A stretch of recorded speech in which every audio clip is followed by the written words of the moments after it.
اسی لیے ہماری کانفرنس کا عنوان سیرت امام اہل حدیث ہے۔ ہمارا امام اہل حدیث کا سوائے محمد مصطفیٰ صلی اللہ علیہ وسلم کے اور کوئی نہیں ہے۔ یاد رکھیے آج کی بات نہیں، کتنے سو سال پہلے امام ابن کثیر رحمۃ اللہ علیہ نے تفسیر ابن کثیر میں جو آیت مبارکہ اس وقت میں پڑھی ہے، اس کے نیچے اس کی تفسیر میں یہ لکھا تھا، یوم ندعو کل اناس بامامہم، قیامت کا دن ہوگا، ہر گروہ کو اس کے نام امام کے نام سے بلایا جائے گا۔ ایک معنی تو یہ ہے کہ ہر گروہ کو، ہر بندے کو اس کے اپنے اعمال نامے کے ساتھ بلایا جائے گا، لیکن بعض نے اس کا معنی یہ کیا ہے کہ ہر گروہ کو اس کے امام کے نام پہ بلایا جائے گا۔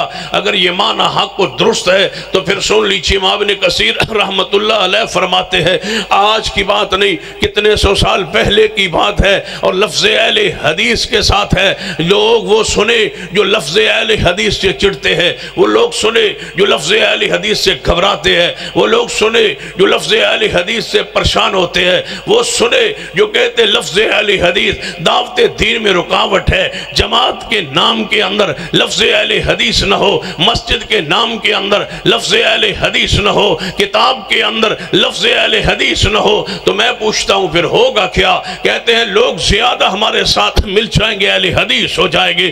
میں پوچھتا ہوں جب اہل حدیث ہی کرنا ہے پھر جماعت کے اندر لفظ اہل حدیث کیوں نہ ہو؟ پھر رسالے کے اندر لفظ اہل حدیث کیوں نہ ہو؟ پھر اشتہار کے اندر لفظ اہل حدیث کیوں نہ ہو؟ لفظ اہل حدیث ہماری پہچان ہے، لفظ اہل حدیث ہماری شان ہے، لفظ اہل حدیث اہل حق کی علامت ہے، لفظ اہل حدیث اس بات کی دلیل ہے جب مسجد کے سامنے لفظ اہل حدیث لکھا ہوتا ہے یہ گارنٹی و ضمانت ہوتی ہے یہ مسجد اس گروہ کی ہے جس کی عقیدے میں شرک نہیں ہے۔ جب لفظ اہل حدیث لکھا ہوتا ہے یہ ضمانت علامت ہوتی ہے کہ یہ اس گروہ کی مسجد ہے جس مسجد کے اندر بدعت نہیں ہوتی، یہ مسجد شرک سے بھی پاک ہے اور یہ مسجد جو ہے بدعت سے بھی پاک ہے۔ یہ دونوں چیزوں کی پاکیزگی ایک لفظ سے ظاہر ہوتی ہے اور وہ لفظ اہل حدیث ہے۔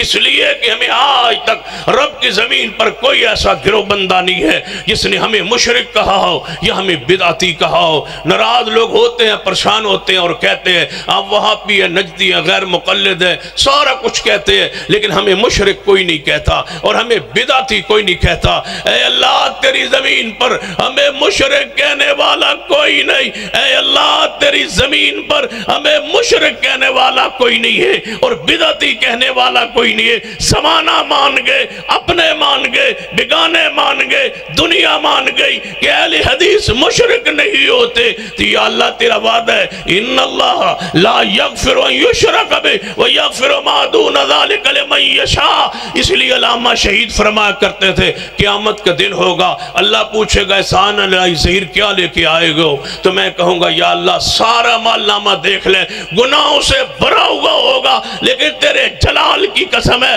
ہمارے عمل نامے میں شرک نہیں ہے اور بدعت نہیں ہے، اور تیرا وعدہ ہے کہ جو شرک نہ کرے بدعت نہ کرے اس کے گناہوں کو معاف کر دوں گا۔ اللہ اپنی رحمت کا وہ وعدہ ہم سے پورا فرما دے۔ تیری زمین پہ ہمیں مشرک کہتے کوئی نہیں، اس لیے کہ ہمیں زمانہ اہل حدیث کہتا، ہم اہل حدیث ہے۔ اہل حدیث لفظ کو عام کیجئے، اس لفظ کو اپنے ماتھے پر لکھیے، اس لفظ کو اپنے دروازے پر لکھیے، اس لفظ کو اپنی دکان پر لکھیے، اس لفظ کو اپنے جھنڈے پر لکھیے، اس لفظ کو اپنے سینے پر لگائیے۔ یہ لفظ جو ہے لوگ کہتے ہیں اس لفظ سے دعوت دین میں رکاوٹ پیدا ہوتی ہے، لوگ تھوڑے قریب آتے ہیں، لوگ دور ہو جاتے ہیں۔ میں کہتا ہوں نہیں، یہ بات تمہاری خلاف حقیقت ہے، امر واقع جو ہے اس کے بالکل خلاف ہے، ایسا کبھی نہیں ہوا۔ اگر لفظ اہل حدیث مخالف ہو جناب یہ دعوت دین میں رکاوٹ ہوتا، محدثین کرام لفظ اہل حدیث کو استعمال نہ کرتے، امام بخاری احمد بن حنبل لفظ اہل حدیث کو استعمال نہ کرتے۔ اگر لفظ اہل حدیث دعوت دین میں رکاوٹ ہوتا، امام بغدادی رحمت اللہ علیہ لفظ جناب شرف اصحاب الحدیث پر کتاب نہ لکھتے اگر لفظ اہل حدیث دعوت دین میں رکاوٹ ہوتا تو امام ابن تیمیہ رحمہ اللہ اس لفظ کو استعمال نہ کرتے. اگر یہ دعوت دین میں رکاوٹ ہوتا ہمارے اسلاف ہمارے محدثین کرام اس لفظ کا استعمال نہ کرتے. آگے بڑھیے کہ آپ کے علم میں نہیں ہے کہ سندھ کے علاقے میں شیخ بدیع الدین شاہ راشدی رحمت اللہ علیہ نے محدث سندھ نے ایک لمبا عرصہ گزارا ہے. انہوں نے لکھا ہے کہ جب میں سندھ میں آیا تھا تو اندرون سندھ میں صرف ایک مسجد اہل حدیث تھی اور میں لفظ اہل حدیث کے ساتھ دعوت دیتا رہا, بیان کرتا رہا, پیغام دیتا رہا. کوئی پروگرام کوئی کانفرنس لفظ اہل حدیث سے خالی نہیں تھی. رسالے کا نام دعوت اہل حدیث تھا, جماعت کا نام جمعیت اہل حدیث سندھ تھا. بیان کرتے رہے. جب شیخ کا جنازہ اٹھا تو 750 مساجد اہل حدیث تھی. مجھے بتاؤ اس لفظ نے رکاوٹ بنایا؟ نہیں. پروفیسر عبداللہ بہاولپوری اللہ ان کی قبر پہ بے شمار رحمت نازل فرمائے, بہاولپور کی سرزمین پہ داخل ہوئے. ایک مسجد اہل حدیث نہیں تھی. جب شیخ کا جنازہ اٹھا 30 مساجد اہل حدیث صرف ان کے شہر بہاولپور میں تھی. لفظ اہل حدیث کے ساتھ دعوت دیتے رہے, حتیٰ کہ لفظ وہابیت کے بھی خلاف تھے, کہتے تھے نہیں یہ بھی فرقے کی طرف بلا رہا ہے. لفظ اہل حدیث کے ساتھ پیغام دیتے رہے, دعوت دیتے رہے اور اسی کے ساتھ دعوت پیغام پھیلاتے رہے. تو پیغام پھیلا, دعوت پھیلی. یہ دعوت میں رکاوٹ نہیں ہے, یہ اندر کا کوڑ ہے. یہ رکاوٹ نہیں ہے, یہ اندر کی بیماری ہے. یہ بے جناب اندر کا کینسر ہے, یہ اندر کا مرض ہے, یہ اندر کی ٹی بی ہے بندوں کو لگی ہوئی ہے کہ لفظ اہل حدیث کو مٹا دو. سن لو تمہاری بیماری سے تمہیں انشاءاللہ رب شفا دے گا. اور یہ لفظ اہل حدیث نہ مٹے گا اور نہ انشاءاللہ مٹنے دیں گے انشاءاللہ. مسلک حق اہل حدیث, مسلک حق اہل حدیث, علماء اہل حدیث, سید سمتین شاہ صاحب نقوی. یہ لفظ اہل حدیث جو ہے یہ ہماری غیرت ہے, ہماری علامت ہے. اس لیے تو ہماری جماعت مرکزی جمعیت لفظ اہل حدیث اپنے نام کے اندر رکھتی ہے. رسالہ دور سے چمکتا ہے اہل حدیث. یہ ہماری یوتھ فورس کا نام بعد میں آتا ہے, پہلے لفظ اہل حدیث آتا ہے. اہل حدیث یوتھ فورس ہے, مرکزی جمعیت اہل حدیث ہے.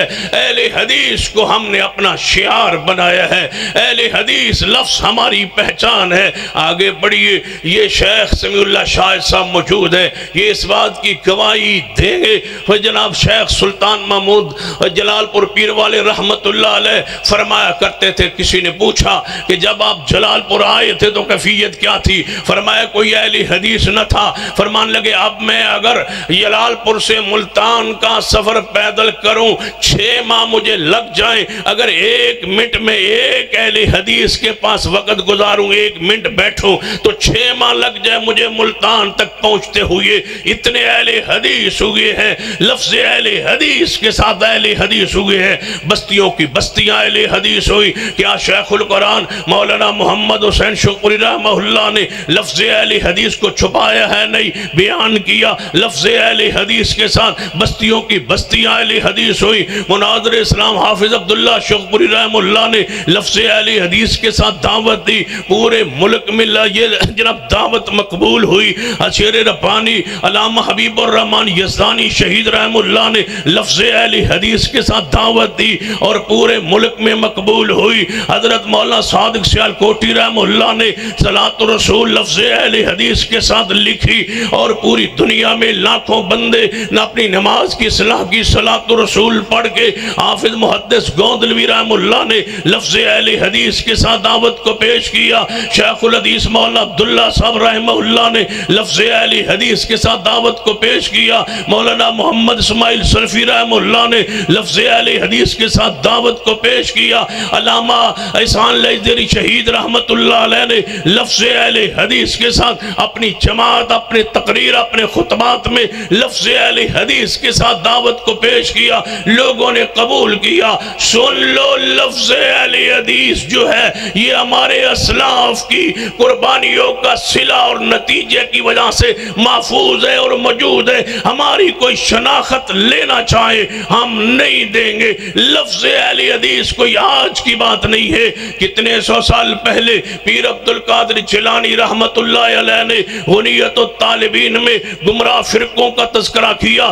گمراہ فرقوں کا چیپٹر کھولا, گمراہ فرقوں کے نام لکھے, گمراہ فرقوں کے عقائد لکھے, نظریات لکھے, ان کے بانی اور مؤسسوں کے نام لکھے. سارے گمراہ فرقے بیان کرتے کرتے امام پیر عبد القادر جیلانی جنہیں محبوب سبحانی کہا جاتے, پیر عبد القادر جیلانی ہے, بغداد کا ولی ہے, بغداد کا پیر ہے اور پورے مسالک کے مسلمہ شخصیت ہے. جب اہل حدیث کی باری آئی, اہل و سنت کی باری آئی, تو ایک چپٹر کھولا اہل و سنت کا, نیچے لکھا اہل و سنت وہی ہے جو اہل حدیث ہے. اور اہل بدعتی کی علامت کیا ہے؟ علامات اہل بدعت کی لکھتے ہوئے کہا, لکھا, تحریر کیا کہ اہل بدعت وہ ہے جو اہل حدیث کو برا کہتا ہے. اہل سنت کا ایک ہی گروہ حق پر ہے جسے اہل حدیث کہا جاتا. میں پوچھتا ہوں, پیر عبد القادر جیلانی رحمہ اللہ نے لفظ اہل حدیث کو, اس گروہ کو اہل حق کی علامت اور پہچان کہا ہے. لفظ اہل حدیث دعوت دین میں رکاوٹ نہیں ہے, اس لفظ کو عام کیجئے. یہی آج کی گفتگو کا میرا پیغام ہے. خطابات تو علماء کرام فرمائیں گے, میں یہی پیغام آپ کے سامنے رکھنا چاہوں گا کہ لفظ اہل حدیث کو اتنا عام کیجئے, اتنا عام کیجئے, اتنا عام کیجئے کہ ہر بندے, ہر جوان کی زبان پر یہ لفظ اہل حدیث جو ہے وہ چڑھ جائے. امام ابن کثیر رحمت اللہ علیہ کو میں نے یہ پیغام دیا تھا, آپ نے پیغام دیا تھا, کتنے سو سال پہلے فرما رہے تھے, یوم ندعو کل اناس بامامہم, قیامت کے دن ہر گروہ کو اس کے نام, امام کے نام پہ بلایا جائے گا. پھر سن لیجئے, اہل حدیث کی دعوت سن لیجئے. یہ کہنے والوں کہ ہمارا امام کوئی نہیں, اس لیے تو کانفرنس رکھی ہے امام اہل حدیث کہ آپ کو بتلائیں کہ ہمارا امام تو ہے, لیکن ذرا قیامت کا منظر دیکھئے. اگر تم یہ کہتے ہو قیامت والے دن حنفیوں کو امام ابو حنیفہ کے نام پہ بلایا جائے گا, اگر شافیوں کو امام شافی کے نام پہ بلایا جائے گا, مالکیوں کو امام مالک کے نام پہ بلایا جائے گا, حنبلیوں کو احمد بن حنبل کے نام پہ بلایا جائے گا, میں تجھے مبارک دیتا ہوں, میں اپنی جلسے میں تجھے مبارک دیتا ہوں کہ تمہیں اپنے اپنے اماموں کے نام پہ بلایا جائے گا. ہمیں خوشی ہے, ہمیں فرحت ہے کہ تمہیں اپنے اپنے اماموں کے نام پہ بلایا جائے گا. تم بڑی قسمت والے ہو, بڑے درجہ ہے تمہارا, بڑی فضیلت ہے تمہاری کہ تمہیں امام حنیفہ, شافعی و مالک, احمد بن حنبل کے نام پہ بلایا جائے گا. ہماری گزارش یہ ہے کبھی اپنے پروگرام و جلسے اور اپنی مسجد میں یہ بھی تو کہو کہ اہل حدیث ہو, تمہیں مبارک ہو, تمہارا اور تو امام کو نہیں, تمہیں محمد مصطفیٰ کے نام پہ بلایا جائے گا. یہ شرف امام ابن کثیر نے لکھا ہے کہ اہل حدیث کے لیے یہ شرف ہے, یہ عزت اور وقار کی بات ہے کہ قیامت والے دن ان کو محمد مصطفیٰ کے نام پہ بلایا جائے گا. ہمارا اور کوئی امام نہیں ہے, ہمارے امام محمد مصطفیٰ صلی اللہ علیہ وسلم ہے. ہم قیامت والے دن انہی کے نام کے ساتھ, انہی کی ذات کے ساتھ اٹھنا چاہتے ہیں. ہم نے دنیا میں کوئی اور نام پسند نہیں کیا. اہل حدیث فرقہ ورانہ نام نہیں ہے. سن لو کہ جماعت المسلمین والوں, کہنے والوں کہ نہیں نہیں یہ فرقہ ورانہ نام ہے. اہل حدیث فرقہ ورانہ نام کیسے ہوا؟ حدیث کہتے ہیں پیغمبر کی بات کو. اہل حدیث پیغمبر کی حدیث والے, پیغمبر کے سانس والے, پیغمبر کے سانسوں کو سنبھالنے والے, پیغمبر کے افعال و افعال, اعمال و افعال کو, اقوال و تقاریر کو سنبھالنے والے جو حضور والے ہیں, وہ نام کیسے فرقہ ورانہ ہوگا؟ ہم اپنی اصل سے نہیں ٹوٹے, اصل سے نہیں ٹوٹے. سارے گروہ اصل سے ٹوٹ چکے ہیں. حنفی اصل سے ٹوٹ چکا ہے, شافعی اصل سے ٹوٹ چکا ہے, مالکی اصل سے ٹوٹ چکا ہے. اگر ایسے سمجھنے یہی تو میں مثال سے سمجھاتا ہوں. ایک درخت ہے, اس درخت کے اوپر جو شاخ ہے وہ درخت کے ساتھ لگی اور جڑی ہوئی ہے, جو کٹ گئی ہے وہ الگ ہے, جس کی پہچان الگ, رنگ الگ, انداز الگ ہے, لہذا سارے ٹوٹ گئے. ہم محمد مصطفیٰ سے ٹوٹے نہیں ہے. اگر ایسے سمجھ نہیں آئی اور آسان لفظوں میں مثال دیتا ہوں, میں عرض کرتا ہوں توجہ فرمائیے. ایک باپ ہے, اس کے 5 بیٹے ہیں. بڑے بیٹے کی شادی ہو جائے, وہ کہے ابا جی میں آپ کے ساتھ نہیں رہ سکتا، وہ الگ ہو جائے، وہ اپنا مکان پہچان اس نے الگ بنا لیا، اپنا ہاؤس الگ بنا لیا، وہ الگ ہے، دوسرے کا نکاح ہوا، کہنے لگا ابا جی میں بھی آپ کے ساتھ نہیں رہنا چاہتا، وہ بھی الگ ہو گیا، تیسرے کا نکاح ہوا، وہ بھی باپ سے الگ ہوا، چوتھے کی شادی ہوئی، وہ بھی باپ سے الگ ہوا، پانچویں کی شادی ہوئی، وہ اپنے باپ سے الگ نہیں ہوا، وہ باپ کے گھر میں رہتا ہے۔ اب کوئی سیاڑا سمجھدار بندہ سارے یہ کہیں گے پانچوں بھائی الگ تو رہتے ہیں لیکن پانچواں الگ نہیں ہے وہ بھی الگ رہتا، چاروں سے الگ ہے لیکن اسے کوئی الگ کہتا نہیں، کیوں؟ وہ اپنے باپ کے گھر میں موجود ہے، وہ اپنے اصل گھر میں موجود ہے، یہ الگ گھر ہے، یہ حنفی بھائی کا گھر، یہ شافعی کا، یہ مالکی کا، یہ حنبلی کا، پانچواں گھر اہل حدیث کا ہے۔ ہم اپنے روحانی باپ کے گھر میں ہیں، ہم اپنی اصل میں ہیں، ہم کتاب و سنت پر ہیں، جس پر حضور چھوڑ گئے اس پر ہیں۔ جو اتحاد چاہتا ہے وہ اپنے گھر بیچ کے، فروخت کر کے، مٹا کے، ڈھا کے، گرا کے، نشان مٹا کے اپنے اصل گھر آ جائے۔ ساری دنیا اپنے الگ گھر بنا چکی ہے، اہل حدیث آج بھی اپنے روحانی ایمانی باپ امام محمد مصطفیٰ کے گھر میں موجود ہے۔ ہم الگ نہیں ہوئے، الگ دنیا ہوئی ہے، ہم الگ نہیں ہوئے، ہم فرقہ نہیں ہیں، ہم الگ نہیں ہوئے، ہم اپنے اصل گھر میں موجود ہیں۔ وہ گھر کس کا ہے؟ محمد مصطفیٰ صلی اللہ علیہ وسلم کا۔ ہم کتاب و سنت کے ساتھ آج تک چمٹے ہوئے ہیں۔ اگر ایسے سمجھ نہیں آئے، لوگ کہتے ہیں دیکھو نا ہر بندہ دریا پر جا کے، سنیے توجہ کے ساتھ، ہر بندہ سمندر پہ جا کے، دریا پہ جا کے پانی تو نہیں نہ پی سکتا، یہ آگے جناب دریاؤں سے نہریں نکلتی ہیں، نہروں سے کھالے نکلتے ہیں، پھر ان سے بندہ پانی پی لیتا ہے۔ میں کہتا ہوں کوئی شک نہیں، یہ حنفی، یہ شافعی، یہ مالکی، یہ حنبلی، یہ سارے کھالوں کی طرح ہے، پیچھے دریا نہ مرکز ایک ہے۔ یہ حنفی نہر بھی اسی سے نکلی ہے، شافعی نہر بھی اسی سے نکلی ہے، مالکی حنبلی نہر بھی اسی سے نکلی ہے، لہٰذا ہم نہروں سے پانی پیتے ہیں۔ آپ کہتے ہیں جا کے سارے دریا پہ پانی پیئے، دریا پہ کون جا سکتا ہے؟ دریا سے مراد محمد مصطفیٰ ہے، سمندر سے مراد محمد مصطفیٰ کتاب و سنت ہے، آگے یہ ساری نہریں ہیں۔ میرا سوال ہے، ہمیں نہروں سے پانی پینے پہ کوئی اعتراض نہیں، پھر سن لو، نہروں سے پانی پینے پر کوئی اعتراض نہیں، لیکن ہمارا ایک سوال ہے، ہم یہ پوچھتے ہیں اگر نہر اور سمندر سے یہ دریا اور سمندر سے نہریں یہ ساری نکلی ہے تو میں پوچھتا ہوں دریا ان کا ایک ہے، مرکز ان کا ایک ہے، ایک دریا سے یہ چاروں نہریں نکلی ہیں، تو پھر چاروں نہروں کے پانی کا ذائقہ الگ الگ کیوں ہے؟ حنفی کا الگ، شافعی کا الگ، مالکی کا الگ، حنبلی کا الگ، یہ چاروں نہروں کا ذائقہ الگ الگ کیوں ہے؟ اگر دریا ایک ہے تو پھر ذائقہ ایک ہونا چاہیے۔ تم کہتے ہو آنکھوں پہ پٹی باندھو، باندھ کے جس نہر کا جو پانی ہے پی لو، ہم کہتے ہیں نہیں، چیک کر کے پیو، کیونکہ پانی کا رنگ بدل جائے، پانی کا ذائقہ بدل جائے، رنگ بدل جائے تو پانی پاک نہیں رہتا، چیک کر کے پیو۔ لیبارٹری کیا ہے؟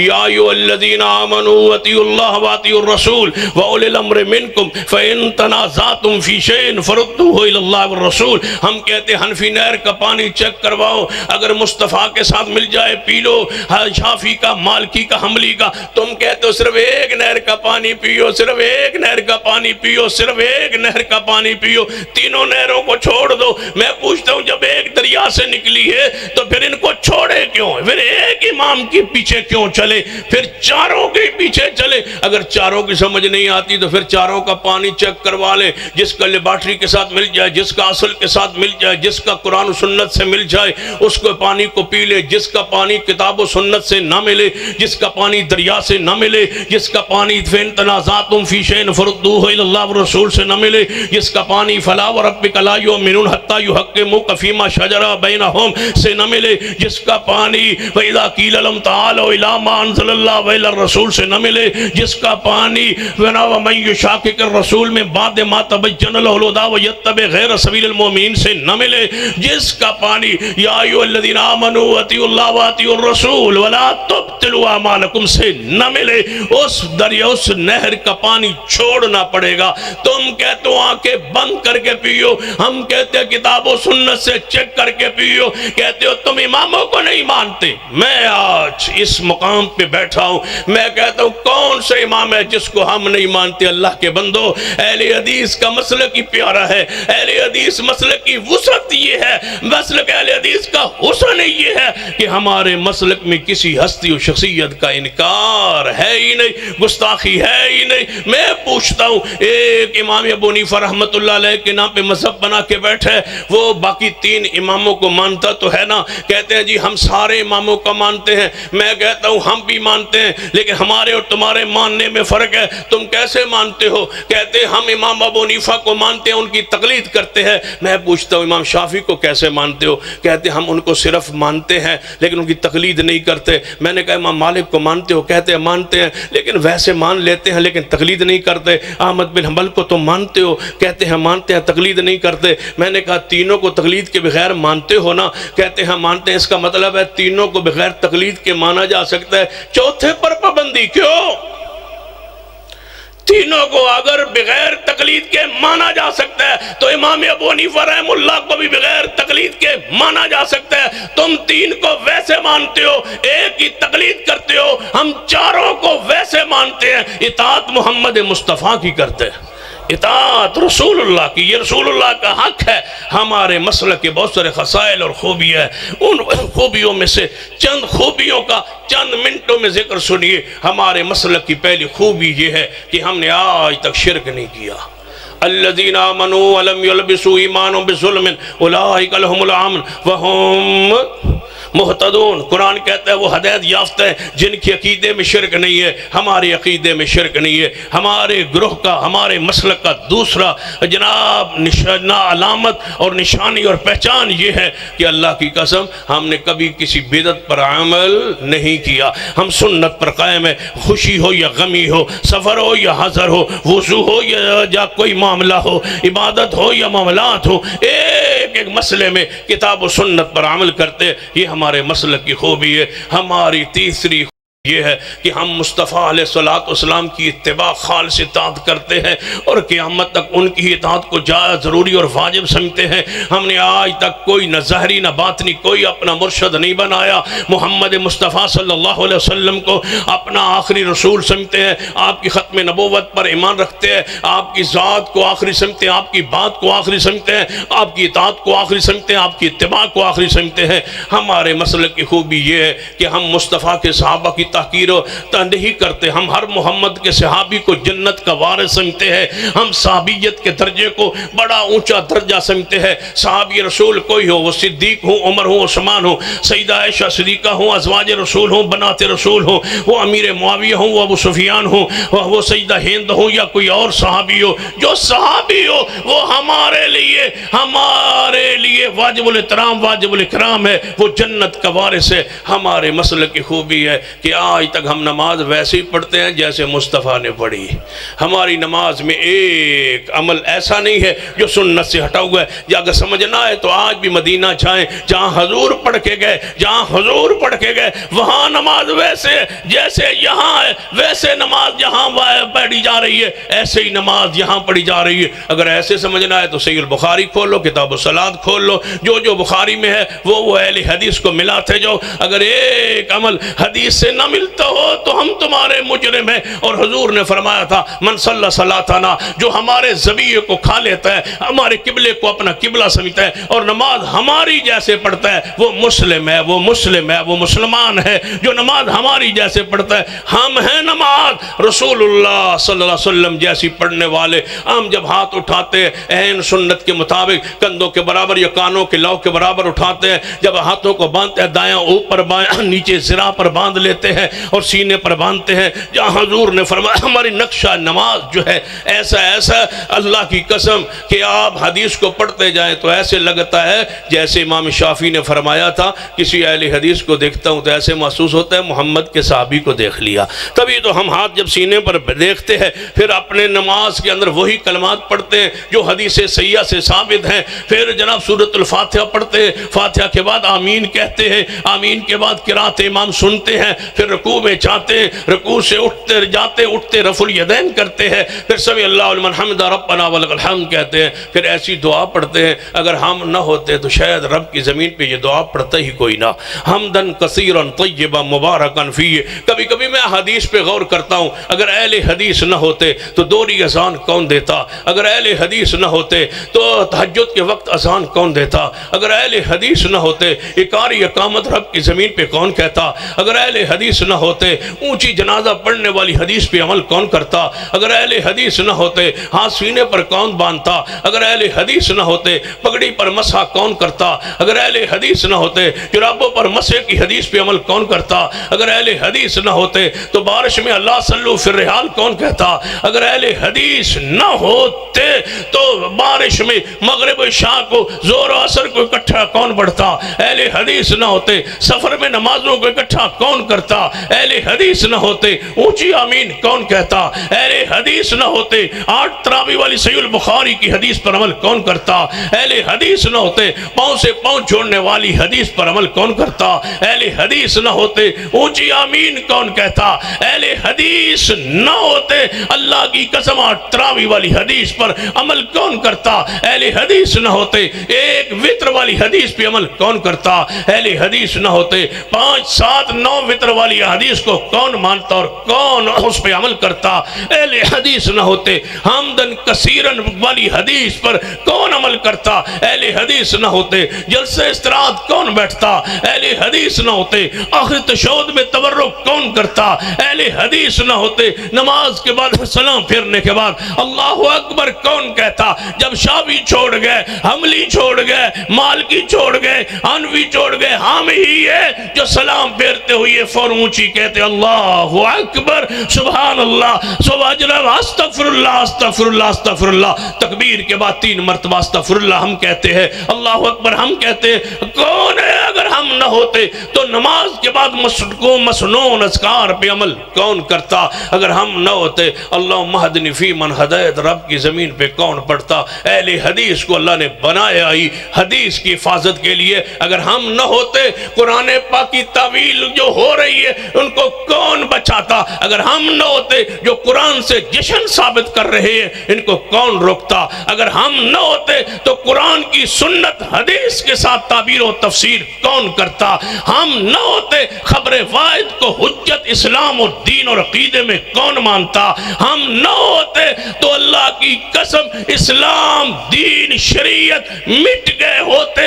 انا نحنو نزلنا الذکر و انا لہو لحافظون۔ رب کہتے ہیں میں نے دین کی حفاظت کا ذمہ خود لیا ہے۔ یا اللہ تو نے لیا کیسے ہے؟ فرمایا میں قیامت تک ایک گروہ کو قائم رکھوں گا، اگر وہ گروہ اہل حدیث نہیں ہے تو پھر کون ہے؟ ہمارے لیے یہ خوشخبری ہے، ہمارے لیے خوشخبری ہے۔ اللہ نے ہمیں دین کی حفاظت کے لیے زمین پہ رکھا ہوا ہے۔ جب تک دین رہے گا اس وقت تک اہل حدیث رہیں گے، جب تک دین رہے گا اس وقت تک اہل حدیث رہیں گے۔ المعجم الکبیر للطبرانی کی حدیث ہے، حضور فرماتے ہیں قیامت کے قریب میری حدیث پہ عمل مشکل ہو جائے گا، میری حدیث پہ عمل مشکل ہو جائے گا۔ سنیے حضور نے کیا فرمایا؟ آپ نے فرمایا کچھ لوگ میری امت میں ایسے آئیں گے اسلام اجنبیت سے شروع ہوا پھر قیامت سے پہلے اجنبی ہو جائے گا، طوبی للغرباء۔ حضور فرماتے ہیں کہ مبارک ہو میری طرف سے ان لوگوں کو جو اجنبیت میں رہ کر حدیث کو بیان کرتے رہے۔ ذرا سنیے، آپ نے فرمایا ہے کہ وقت آئے گا میری حدیث سنت پر عمل مشکل ہو جائے گا، اتنا مشکل جس طرح ہاتھ پر آگ کا انگارہ رکھنا مشکل ہوتا ہے اتنا مشکل ہو جائے گا۔ یا رسول اللہ پھر فرمایا جو اس مشکل وقت میں حدیث کو تھامے رکھے اگر ہم نہ ہوتے تو فجر کی سنتے پڑھ کے کون لیٹتا؟ اگر ہم نہ ہوتے فجر کی سنتے تو پڑھ کے اپنے کروٹ پہ جناب کروٹ پہ کون لیٹتا؟ سنت پہ عمل کون کرتا؟ اگر ہم نہ ہوتے تو ہم نے تو ایک حدیث کو محفوظ رکھا ہے۔